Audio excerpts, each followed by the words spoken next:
Eh bien le bonjour, bien le bonsoir, chers auditeurs. Entrez, installez-vous dans les gradins, prenez vos places, il y en aura pour tout le monde. Vos hôtes, la sublime Blue Diners et moi-même, votre maître de cérémonie Falciparum, vous accueillons sous notre chapiteau. Ici, vous, les visiteurs de la sombre et bizarre cité médicale humaine, vous êtes au bon endroit pour y croiser les phénomènes bizarres, étranges et monstrueux que nous avons collectés pour vous. Bienvenue dans notre Freak Show. Vous qui êtes les auditeurs de notre podcast, vous ne trouverez pas ici les mêmes histoires, mais nous avons l'ambition de vous présenter de temps en temps des cas qui nous ont surpris et qui vous surprendront, des cas qui vont défier votre rationalité, mais qui ont existé, mesdames et messieurs, car ici, nulle invention, nul trucage, que du fait réel. Et oui, mesdames et messieurs, les faits et cas présentés ici ont fait l'objet de descriptions et de publications dans les journaux scientifiques ou médicaux. Alors, accrochez-vous, car l'homme est surprenant. Je me nomme, je suis votre hôte, Falciparum. Et moi, la fameuse Blue Diners. Nous sommes mariés dans la vraie vie pour le meilleur et surtout pour le pire. Je suis préleveuse de sang professionnelle, fan de transfusion et enquêtrice amateur. Et moi, je suis médecin professionnel, et comme Blue Diners, également criminologue amateur. Alors, si vous souhaitez nous entendre vous raconter aussi les histoires bizarres et étranges de la santé et de la médecine, vous êtes ici chez vous. Je vais de suite faire une mise en garde pour vous, chers auditeurs. Compte tenu des sujets abordés, nous ne recommandons pas l'écoute de ces épisodes du Freak Show à un public non averti. Nous essayerons de vous prévenir des moments les plus difficiles, même si l'idée n'est pas de faire dans le sensationnalisme. Ou le partage de trucs et tours de magie funestes. Non, ça c'est sûr, c'est pas un cours d'illusionnisme ici. Mais sur ce, Blue Diners, ne serait-il pas temps d'enfiler nos stétos et nos blouses au reflet de lumière pour nous plonger dans l'univers aussi fascinant que sombre de la santé humaine et de ceux qui la pratiquent? Allez, Falciparum, allons-y. Mais juste avant, pensez à vous abonner à nos réseaux sociaux, nous laisser des likes et commentaires. Oui, ou encore de nous rejoindre sur notre Patreon où vous trouverez du contenu bonus additionnel au fur et à mesure des épisodes et des saisons. D'ailleurs, cette section du Freak Show va être un chapitre exclusif du Patreon, et nous vous offrons ces premiers épisodes. Mais sur ce, je crois qu'il est temps pour notre premier cas d'entrée en piste. C'est parti. Ma chère Blue Diners, tu es prête pour ce nouvel épisode du Freak Show? Écoute, oui, et une fois n'est pas coutume, on enregistre un matin. Oui, matin, il y a les enfants qui sont présents, on va tenter de qu'ils soient sages, mais je pense que ça devrait aller. Ouais. Je vais commencer à te poser une question. Est-ce que tu connais les Schtroumpfs? Évidemment, tout le monde connaît les Schtroumpfs. Ok. Tu connais l'Argérie? J'en ai entendu parler. Ouais, comme mais je ça. peux pas te donner de détails, mais j'en ai entendu parler. Comme ça, on dirait le nom d'un pays, je pense que ce que t'en penses, mais un pays lointain, un peu exotique, mais en fait, c'est pas tout à fait ça. Oui, moi, ça m'évoque pas un pays lointain, ça m'évoque une pathologie médicale, mais ouais. Oui, c'est vrai que ça fait nom de pays. Ouais, comme ça pourrait faire nom de pays, mais en fait, on va voir que c'est une pathologie dermatologique. Et en fait, aujourd'hui, nous allons parler de personnes qui ont la particularité physique d'avoir la peau bleue. Comme le dessin animé là des années 80 là. Les Schtroumpfs? Non, oui. Mais il y avait un autre façon japonais là, tu sais, mais c'était un film français, il me semble. Ah oui, sans doute. Je sais pas si je m'en souviens pas forcément, mais sans doute. Bon. Et on va commencer par l'histoire de Paul Haldor Carasson. Et pour le coup, tous les cas qu'on va évoquer ici dans ce Freak Show sont des personnes, ou des hommes, des femmes qui ont la peau colorée en bleu. Mm-hmm. Et c'est pas une histoire de décoloration de vêtements, c'est pas une histoire d'usage de cosmétiques qui colorent la peau en bleu. Non, c'est vraiment une coloration bleue. On n'est pas, par exemple, comme chez les Touaregs ou. Donc Paul Haldor Carasson, c'est sans doute, je pense, l'homme à la peau bleue le plus célèbre. Il a fait l'objet de pas mal de reportages, il a été interviewé à la télévision, il a laissé de nombreuses photos de lui en ligne, et d'ailleurs, je t'en montre une, tu l'as devant les yeux. Ouais, ah oui. Ah mais oui, il est connu lui. Et oui, il est connu, comme je te disais, et qu'est-ce qu'on peut dire de cette photo, c'est que sa coloration bleue, elle est particulièrement visible. Ah oui, un petit peu, oui. Ouais. Bon. pour nos auditeurs, les photos, tous nos documents seront accessibles sur le Patreon et je les téléchargerai, comme ça vous verrez. Sinon, vous tapez dans votre meilleur moteur de recherche Paul Carasson avec un K et vous trouverez ça. Donc, Paul Haldor Carasson, est né le 14 novembre 1950 et est mort le 23 septembre 2013. C'est un Américain. Il est originaire de Bellingham, dans l'État de Washington. Prosaïquement, il n'est connu que pour la couleur de sa peau qui, en fonction de la lumière qui l'éclairait, prenait une teinte bleu-violet, grisâtre en fonction. Hein. Paul Carasson avait des yeux bleus, une pilosité tirant sur le roux. Ça se voit sur la photo. Ouais. Pilosité tirant sur le roux et la peau claire avec des éphélides. Moi, j'aime bien ce terme éphélide et je préfère 1000 fois ce terme éphélide à la version vulgarisée qui est tache de rousseur. C'est joli. On est sur un phototype 1, comme on dit en médecine. Donc, la peau... Tu vas expliquer Non, c'est les peaux blanches, rousses, qui prennent difficilement le soleil. Enfin, voilà. Et pour Paul Carasson, ce fut le cas pendant 40 ans environ, jusqu'au début des années 90. Il a eu cette... il est pas né avec cette peau? Non, il est pas du tout né avec cette peau. Et on va voir comment sa peau, elle est devenue de plus en plus bleue depuis les années 90. Ses poils et ses cheveux, par contre, ont perdu leur roux initial au profit d'une teinte de plus en plus blanche. Pour le coup, c'est classique avec l'avancée en âge. Comme toi? Ouais. Qu'est-ce qui est advenu à sa peau? En fait, c'est pas vraiment un mystère. Comme je te disais, elle s'est colorée globalement et progressivement de plus en plus. Après qu'il a commencé à prendre un médicament, un traitement artisanal en l'occurrence, à base d'argent colloïdal et à appliquer sur sa peau et ses différentes fanères, donc les ongles, etc., des préparations à base d'argent. Ah, mais c'est pas quelque chose de génétique alors? Alors, chez lui, non. D'accord.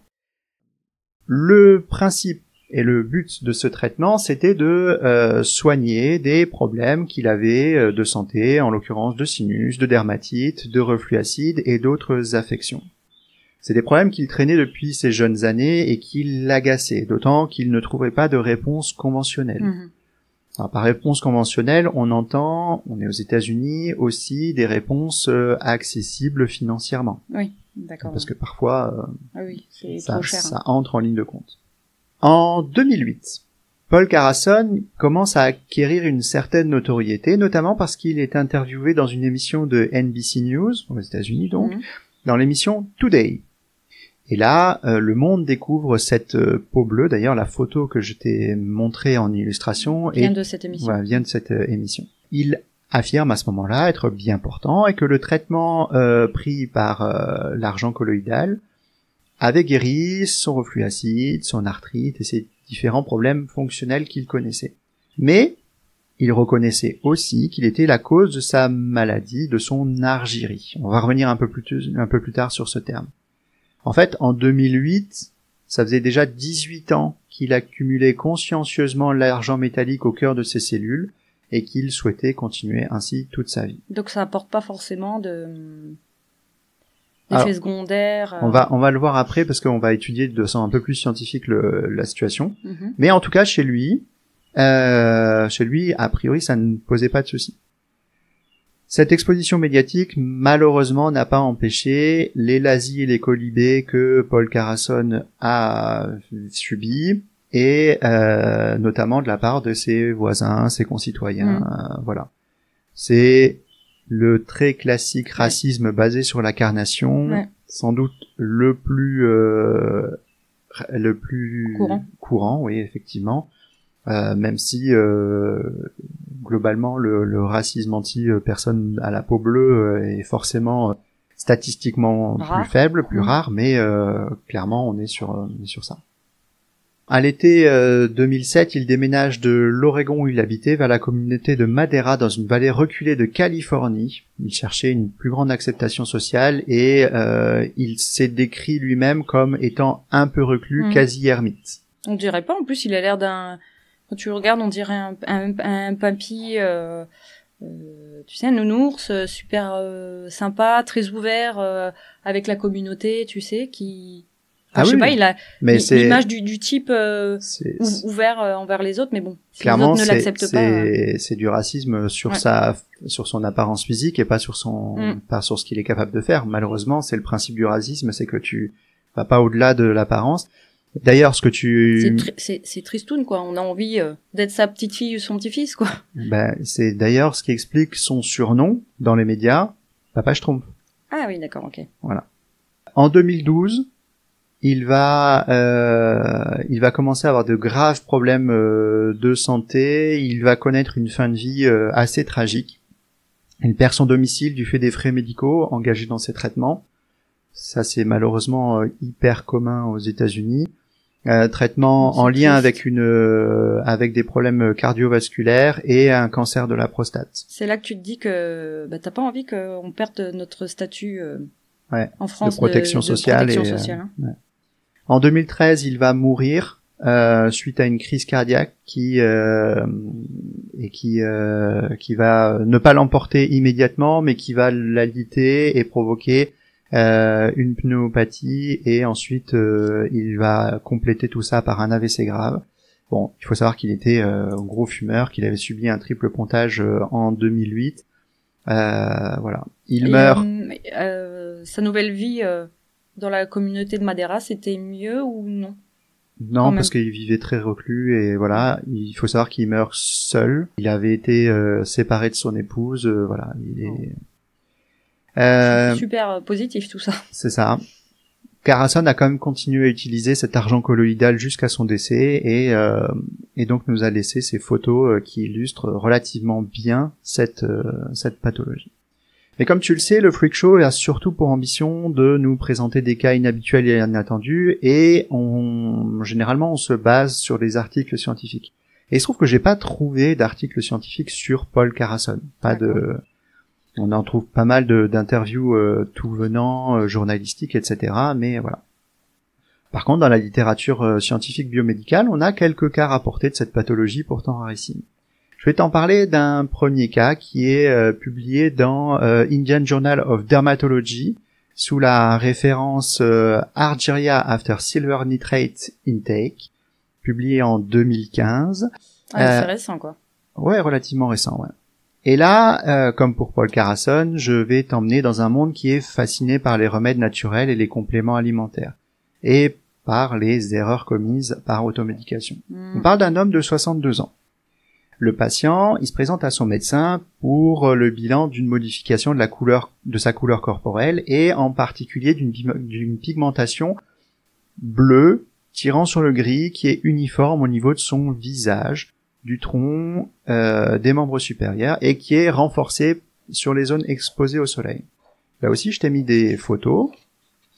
Ouais. Donc là, on a c'est pas hyper flagrant quand même. Alors c'est parce que le phototype au départ n'est pas un phototype 1 comme Paul Carasson. Oui.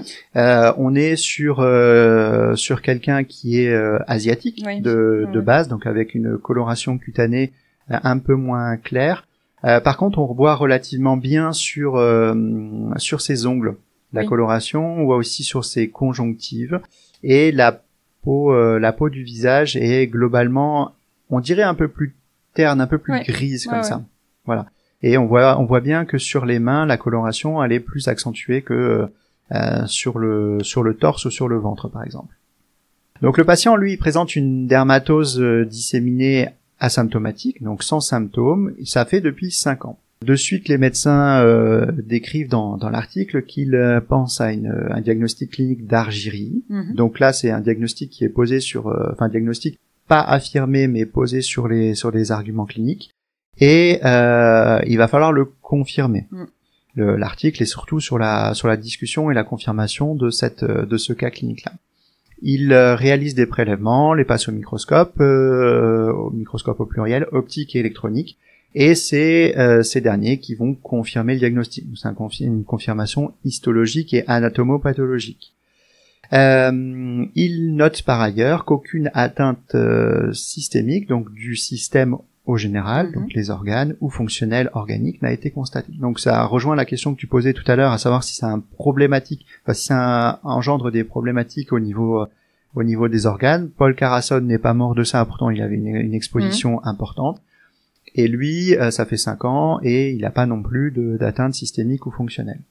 Le papier précise bien entendu que les différents diagnostics différentiels, donc c'est ce à quoi on doit penser, ce qu'on doit penser à éliminer avant de poser le diagnostic, qui ont pu être éliminés en parallèle, donc notamment via les examens biologiques, anatomopathologiques, etc. En particulier la maladie d'Addison, l'hémochromatose ou les pigmentations chimiques diverses, notamment, comme je disais tout à l'heure, les vêtements colorés qui déteignent sur la peau. Ouais. Et l'article 2 conclure que petit à petit, des petites quantités d'argent se sont accumulées naturellement dans son organisme tout au long de sa vie, entraînant une surcharge et une pigmentation durable. Et c'est précisément ça l'Argyrie. D'accord. Vas-y. Non, un vêtement qui déteint sur la peau, ça reste pas ad vitam aeternam. Non, justement pas. Ouais, voilà, c'est ça. Justement pas. Donc, 5 ans, c'est pas... Combien de fois on a eu aux urgences des gens qui se présentaient pour des rougeurs cutanées et en fait, un coup de gant de toilette, tu vois, et finalement on se rend compte que c'est la chaussette qui a déteint ou qui a... en vrai, c'est des choses qui arrivent, quoi. Oui, bien sûr. Donc des fois on est un peu surpris. Donc là en l'occurrence c'était le principe d'éliminer tout ça. Il n'y a pas de traitement curatif systématique et efficace et reconnu. Est-ce que c'est pas l'arrêt de ces traitements qui fait que... Non, parce qu'en fait l'argent il est dans les cellules et en fait les cellules elles sont présentes et... Oui, mais ça empire par le truc. Ah oui. Je veux dire, le fait que t'arrêtes, ça va arrêter d'empirer le truc. Oui, complètement déjà. Au mieux, il peut y avoir des traitements comme la dermabrasion ou certains lasers qui donnent des résultats qui sont assez mitigés. Comme on appelle ça peeling, je crois, en cosmétique. Dans notre cas, c'était clairement un phénomène d'accumulation lié à son automédication qui était facilité par la vente libre de produits à base d'argent colloïdal. Donc là, en l'occurrence, c'était sur Internet. Je rappelle qu'on est en 2015, c'est relativement récent. Et la promotion par des thérapeutes alternatifs et ou sur les réseaux sociaux. Voilà, on est déjà sur... On va pas donner notre avis sur le sujet. Alors moi, je vais le donner, mais un peu plus tard. Le patient a reconnu avoir ingéré du nitrate d'argent pendant 5 ans et à raison d'une bouteille par semaine. Ah oui. Dans l'intention, donc là, pour le coup, chez lui, c'était pas pour guérir des infections fonctionnelles, dans l'intention de tuer des micro-organismes présents dans son organisme. Des micro-organismes, c'est-à-dire des vers, des trucs comme ça. Ouais, c'est ça. Pourquoi il devait en avoir et il s'est dit tiens. Ouais. On lui a recommandé d'arrêter immédiatement l'ingestion de nitrate d'argent et de protéger sa peau du soleil. Et il l'a fait? Ouais. Maintenant, j'ai un deuxième cas qui est à peine plus vieux. Il date d'août 2009. Il a été publié dans Annals of Dermatology par le docteur Hyok-Bu Kwong et son équipe.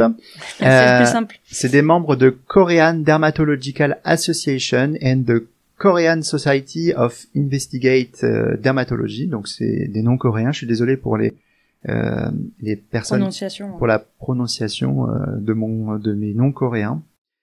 Et l'article se nomme A Case of Argyria Following Colloidal Silver Ingestion.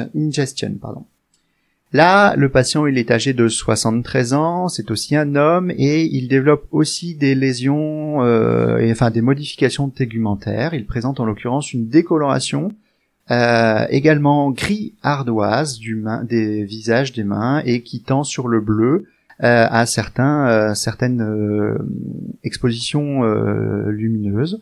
Là aussi, on est sur un phototype asiatique au départ. Donc là aussi, ça modifie un petit peu la couleur bleue. L'examen anatomopathologique au laboratoire a permis de poser le diagnostic, comme dans notre cas précédent, puisque une biopsie du visage a été révélée et a révélé ces granules ces granules brun-noir d'argent métallique. On en retrouve un petit peu partout. Alors donc là, on est dans un papier de dermatologie, donc on a une description un peu plus précise sur les lésions dermatologiques vues. Et il parle d'une accumulation notamment dans le derme supérieur et dans les faisceaux de collagène. Ce qui explique en fait le fait que ça soit durable dans le temps. Parce que si c'était juste dans l'épiderme, notamment comme la coloration due à des vêtements, en fait l'épiderme se renouvelle et finalement il y a il y a une peau qui change d'aspect. Là, c'est sur une peau qui est profondément tatouée, littéralement, par ces particules. Ils ont aussi noté que des particules d'argent chez ce patient ont été retrouvées dans la muqueuse du côlon, ce qui n'avait pas été le cas du premier cas. Mais alors là, tu vas me dire pourquoi des dermatologues vont se poser la question de qu'est-ce qui se passe dans le côlon du monsieur.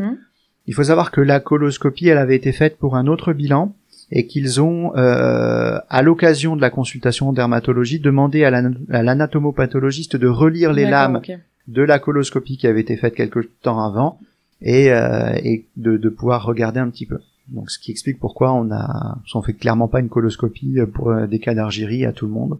Du coup, il y a une coloration à l'intérieur aussi? Oui, mais ils ont retrouvé ces particules d'argent dans la muqueuse du côlon. Non, parce que tu peux retrouver sans que ça colore, tu vois ce que je veux dire? Tu retrouves juste la... Alors, j'ai pas des images du côlon du monsieur, je peux pas te le dire. Mais non, mais que ça soit bien visible. En tout cas, ce qui est noté, c'est que il y a des particules métalliques gris brune dans la muqueuse du côlon et suffisamment disséminées pour à minima, je pense, changer, en tout cas modifier un peu la couleur, oui, je pense. Parce que le côlon est bien rosé normalement. Là, pour le coup, j'ai des images, tu vas les voir un peu plus loin des lames. Non, alors non, en vrai, dans les photos juste après, j'ai des images de microscopie, mais j'ai pas des images macroscopiques de la coloscopie. Voilà. Donc là, je te montre la photo du monsieur qui est... On est en comparatif avec une autre dame qui, elle, n'a pas de problème, c'est ça? Voilà. Donc là, on a le même phototype. Donc là, on est sur phototype asiatique coréen. Et oui, coréen. Et on voit bien, alors là, en plus, les Coréens ont plutôt la peau plus claire. Et on voit bien que le monsieur a des reflets. Les Asiatiques, en général, ils ont, malgré ce qu'on peut penser, ils ont pas une... Ça dépend d'où ils sont. Ils ont pas forcément une peau blanche, quoi. Ouais. Et là, on voit bien, notamment sur les zones les plus exposées, notamment le décolleté, le cou, le front. On voit bien cette coloration qui tend vers le bleu. Alors c'est pas un bleu franc non plus, mais c'est un bleu gris, un bleu. Ça me fait penser un peu à début de nécrose. De cyanose, tu veux dire? De cyanose, oui, pardon. Ouais. Tout à fait, oui. Alors, on va parler de la cyanose juste après, tu vois. Alors, la cyanose, juste pour expliquer. Non, je vais en parler dans le cas après. Là, en l'occurrence, le papier fait le point sur l'histoire clinique et des consommations du patient, et le patient révèle qu'il consomme lui aussi de l'argent colloïdal de façon intermittente depuis au moins 5 ans, et que la consommation totale estimée est de 0,2 grammes par jour. Il consomme cet argent sur les conseils d'un thérapeute alternatif qui lui a légué une amélioration de son diabète et de son hypertension artérielle, pathologie chronique pour lesquelles il était par ailleurs suivi. Il y avait vraiment pour de vrai une amélioration ou pas? Pas du tout. D'accord. C'est juste des conseils Après, des indications. C'est des pays où la médecine traditionnelle avec des plantes, des poudres a toujours été importante, il me semble. Je suis pas sûre, hein, mais moi de mon... De toute façon, après, on a de plus en plus... C'est toujours été un peu, tu vois, des... Alors, sur la Corée en particulier, je ne sais pas, mais il est probable. Voyant ça et l'ayant sous la main, ils vont aller un peu plus loin que le cas précédent et analyser les taux dans les urines, dans le sang, dans les différents tissus cutanés. Je te dis, ils vont relire les biopsies faites pendant la coloscopie. Et ils vont tous relever des taux largement supérieurs aux références. Donc pour les fans de médecine, pour les fans d'histologie, je mettrai des photos de microscopie optique sur le Patreon, et on voit bien sur les cellules ces petites particules sphériques très foncées qui colorent l'intérieur des cellules, et qu'on voit bien aussi en microscopie électronique. L'article de conclure, comme le premier cas, que la consommation d'argent colloïdal est en augmentation nette parmi les adeptes de médecine alternative, et que cette pratique est associée à l'apparition d'anomalies cliniques et pathologiques. Il y a beaucoup de sites internet qui recommandent la consommation d'argent colloïdal comme un remède plus ou moins universel contre des maladies y compris graves. J'ai retrouvé j'ai retrouvé des sites qui le promeuvent contre le sida, contre le cancer, contre les arthropathies, etc. J'imagine qu'il n'y a pas d'études là-dessus disant que ça pouvait être efficace. Pas du tout, c'est juste de l'allégation. Là aussi, de conclure que ça apparaît, ça se majore surtout dans les zones exposées au soleil, même si l'argent est déposé un peu partout, et il suggère même qu'il y a une association entre le dépôt de particules d'argent et la production de mélanine, avec une stimulation conjointe d'accumulation associée à l'exposition au soleil. Finalement, en fait, comment s'appelle ça, ce produit, l'argent colloïdal. Il n'a que pour effet secondaire de colorer la peau. Généralement, c'est une affection bénigne. Oui. Il y a quelques cas isolés de troubles visuels, en particulier nocturnes. Il y a des déficits neurologiques quand même parce qu'on est sur un métal lourd en fait, comme le plomb, comme le mercure, etc. Donc il y a au-delà d'un certain stade, il y a des déficits neurologiques, il y a des problèmes rénaux, il y a des problèmes hépatiques.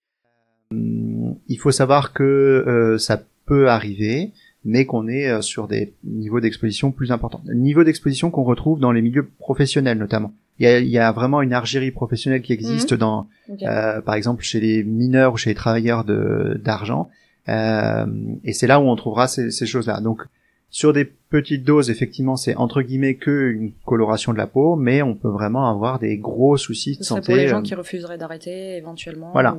Donc ils vont jusqu'au bout. Après, le deuxième effet secondaire, c'est le retard de prise en charge, quoi. Tout à fait. Finalement. Tout à fait.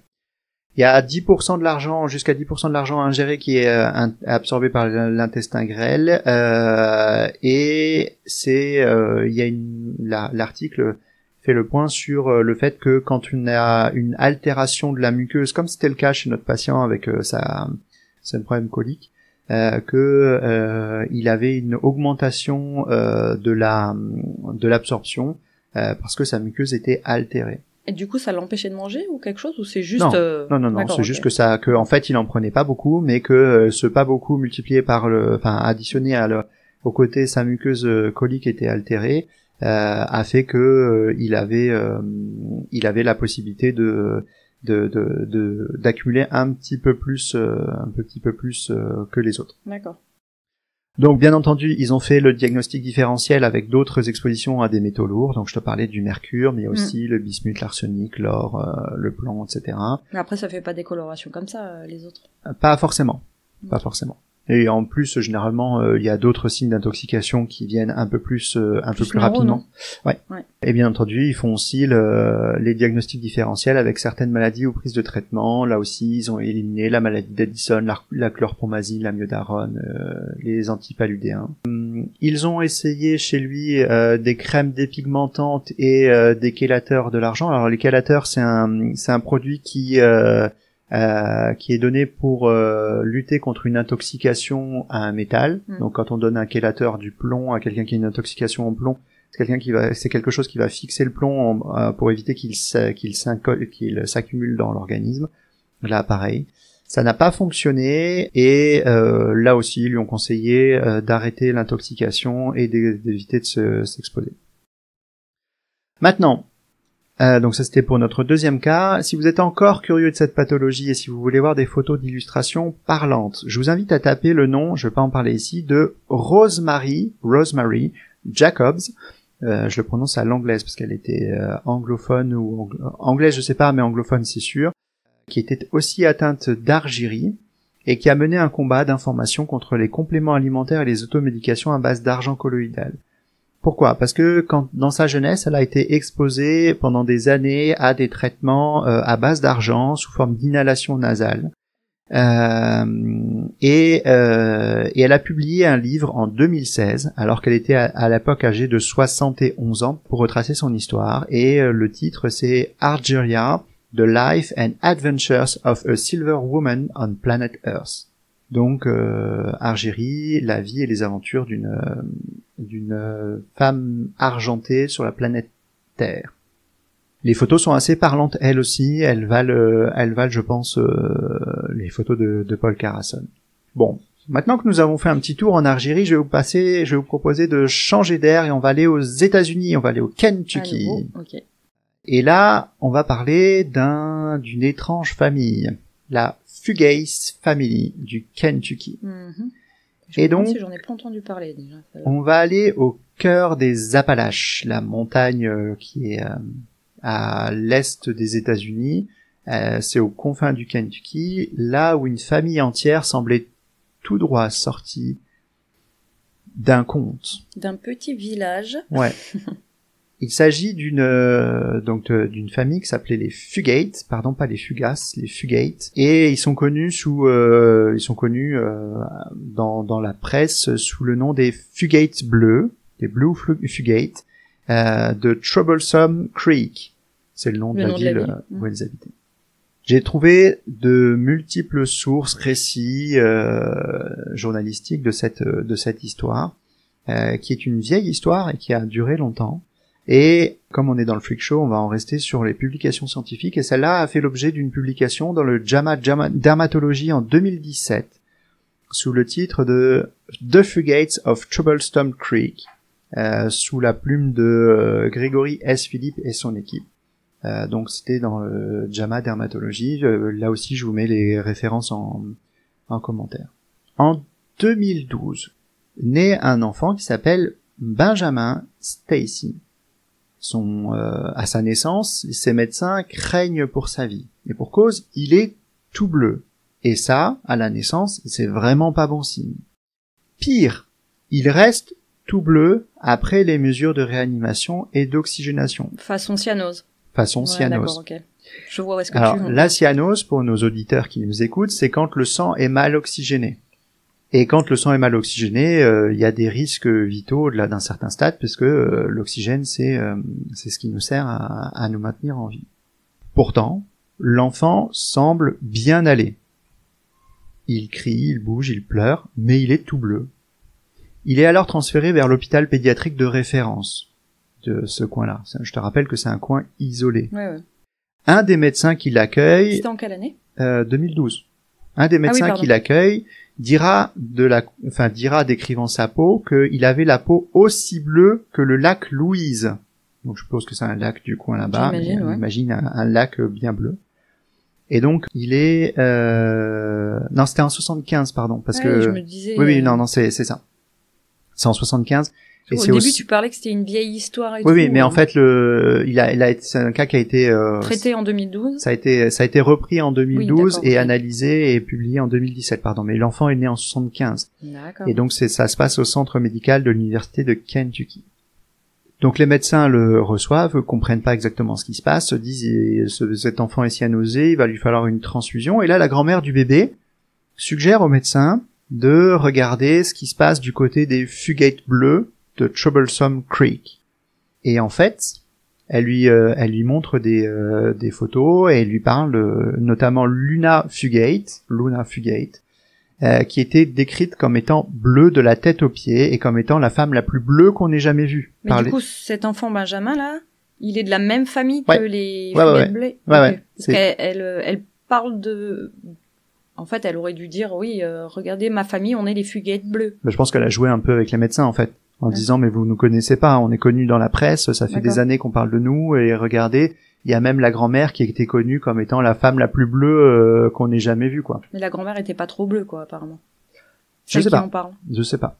Et donc, en fait, c'est assez drôle parce que l'article qui est donc un article scientifique commence son introduction comme ça, c'est quasi poétique pour un case report, et donc je vais me permettre de le citer après une traduction libre. Les belles et abondantes nuances qui ornent le corps humain sont d'une grande diversité. La peau bleue n'appartient pas uniquement au domaine de la fantaisie, comme le montre le cas étonnant de la famille Fugate, originaire de l'est du Kentucky. Comme quoi, hein, ça prouve bien que ça n'a pas de sens tout ce racisme, quoi. Ouais, c'est ça. Il y a des milliers de types de phototypes. Enfin, j'exagère en disant milliers de types, mais je veux dire, il y a aucune. Enfin, tu vois, ça n'a pas de sens. C'est un continuum, en fait, de coloration, finalement. Et puis ça changera en fonction aussi de l'évolution de l'humanité, quoi. Bah oui, c'est sûr. Et de la présence ou pas du soleil, la protection de la planète. Enfin voilà, ça a pas de sens. Ah bah quand on enverra des humains dans l'espace pour plusieurs milliers d'années et qui se reproduiront dans l'espace sans soleil artificiel. Mais non, mais même quand l'atmosphère sera moins présente, enfin tu vois, ça a pas de sens en fait. Ouais, bah la couleur de la peau, c'est une adaptation à notre milieu. Oui. Et donc le papier, après, au-delà de cette nuance poétique qu'ils intègrent au départ, va étudier un petit peu le cas justement de cette famille et remonte en 1820. Ça commence il y a un moment. Ouais. Donc le dernier de la famille Fugatt l'a né en 1975, et donc il remonte en 1820 et ils vont nous parler d'un orphelin français. Ouh là là. Des Français. Un petit Martin Fugatt, du coup. Alors, je sais pas s'il faut le dire à la française ou à l'anglaise. Bah, s'il est français. Ouais. À l'époque, du coup, Martin Fugatt, ça fait vraiment, il émigre au Kentucky. Et, il va réclamer une concession de terre sur les rives de Troublesome Creek. Okay. Selon la légende. Alors là, on est sur des choses qui sont pas sûres à 100%. On est sur du rapporté, voilà. Selon la légende, il avait déjà le teint légèrement bleuté. À Troublesome Creek, il s'installe, il va épouser une femme à la peau très claire. Et 4 de leurs 7 enfants commencent à naître avec une peau bleue, d'un bleu remarquable, déjà pour l'époque. D'accord, ok. Donc il était déjà bien bleu, quoi, le mec. Alors lui était un peu bleu, son épouse était très claire, et 4 de leurs 7 enfants développent une peau bleue, vraiment bleue. Géographiquement isolés, les Fugatt sont mariés au sein de leur propre communauté. Et je pense que c'est bien la famille dont je pense. Et cette communauté va grandir. Et il va y avoir une forte concentration d'habitants bleus le long des rives de Troublesome Creek et de Ball Creek, la rivière juste à côté. La plupart des membres de la famille ont vécu vieux. Certains ont dépassé les 80, voire 90 ans. Sans maladie grave nécessairement, ou voilà. C'est en tout cas mauvais alors l'argent. Alors c'est pas de l'argent là. Oui, non. C'est une autre maladie, tu vois. D'accord, ok. Et donc dans les années 60, quand les médecins commencent à s'intéresser un petit peu à ce qui se passe à Troublesome Creek, on commence à avoir des médecins qui s'y intéressent, notamment le docteur Madison Cawein, qui est hématologue à la clinique médicale de l'université de Lexington, ainsi que l'infirmière qui travaillait avec lui, qui était Ruth Pendergrass, qui était, elle, infirmière à la clinique de l'American Heart Association à Hazard, toujours au Kentucky. Là, les deux s'intéressent à la famille et décident de partir enquêter dans cette région reculée, connue pour sa population bleue. Ils prélèvent des échantillons de sang, mais trouvent aucune cause particulière. En tout cas, pas hémato. Ouais. Et là, le docteur Cawein, un peu plus tard, tombe sur un rapport d'un centre de recherche en Arctique à Anchorage, en Alaska. Il décrit ce rapport des cas de méthémoglobinémie héréditaire chez des populations autochtones. Et ces méthémoglobinémies héréditaires sont dues à une perte de fonction qui affecte l'enzyme du cytochrome B5 réductase, qui est responsable de la transformation de la méthémoglobine en hémoglobine fonctionnelle. T'es en train de nous faire un truc pour les hématologues, en fait, là. Ouais, mais c'est pour ça que c'est un hématologue qui s'est intéressé à ça. Non, mais là, tu nous fais le freak show pour un hématologue, pour que l'hématologue comprenne. Complètement, mais je vais expliquer un petit peu ce qui se passe. Il se trouve que cette mutation particulière, cette carence enzymatique, ne provoque pas de symptômes systémiques comme la cyanose sévère ou les retards de croissance. Le seul signe visible, c'est la décoloration bleutée. Okay. En gros, il faut savoir que pour qu'on ait une hémoglobine qui fonctionne bien, il faut que l'hémoglobine capte l'oxygène et puisse le délivrer au bon endroit. Oui. Et pour ça, il faut qu'on ait une protéine centrale de l'hémoglobine qui s'appelle l'hème, qui a un noyau de fer qui fait ce job-là. La méthémoglobine, c'est cette partie-là qui fonctionne pas bien. Et concrètement, elle n'est pas capable de distribuer le fer, l'oxygène, parce que le fer qui est à l'intérieur le garde. Ouais, ok. Et en fait, dans cette maladie-là, il y a une accumulation de mauvaise hémoglobine et pour le coup, une mauvaise oxygénation du sang. On en revient à ton histoire de cyanose. Bah oui. Ok. Mais du coup, mais cette enzyme particulière, ils arrivent quand même à. Bah justement parce que cette enzyme particulière modifie de façon particulière, non mortelle, non toxique, comme on peut avoir dans une méthhémoglobinémie qu'on connaît. Mais si l'oxygène n'est pas distribué. Mais justement il y a parce pas que la mort des parce organes. que en fait c'est pas il reste une grande partie de l'hémoglobine qui est valable. Qui distribue. Et c'est une mutation vraiment particulière. C'est infime, mais qui fait que ça se voit physiquement, quoi. Ouais. Donc la méthémoglobine, elle donne une couleur très très particulière au sang qui est couleur chocolat, et au travers de la peau claire, notamment des patients phototype 1 ou très très blanc, comme les fugates, ça peut paraître gris bleuté. D'accord, d'où le fait que maman très très blanche et papa avec ça, ça donne. Comme part sur un problème de méthémoglobinémie, le docteur Cowain, et comme il est hématologue, il va se dire, il y a un traitement, il y a un antidote de la méthémoglobinémie, qu'on utilise d'ailleurs encore maintenant, qui est le bleu de méthylène. Ouais, déjà utilisé. Donc, le docteur Cowain va essayer de donner d'administrer du bleu de méthylène aux donneurs de sang. Et là, à sa grande surprise, leur peau va redevenir rose en quelques minutes. Ouais, c'est très rapide. Ouais. Bah, en fait, et en fait, ce qui va mettre fin à l'histoire, à cette histoire un peu fantastique au sens médical du terme, c'est que la vallée de Troublesome Creek va être de moins en moins enclavée, à cause du développement des routes, du développement des échanges de la population, etc.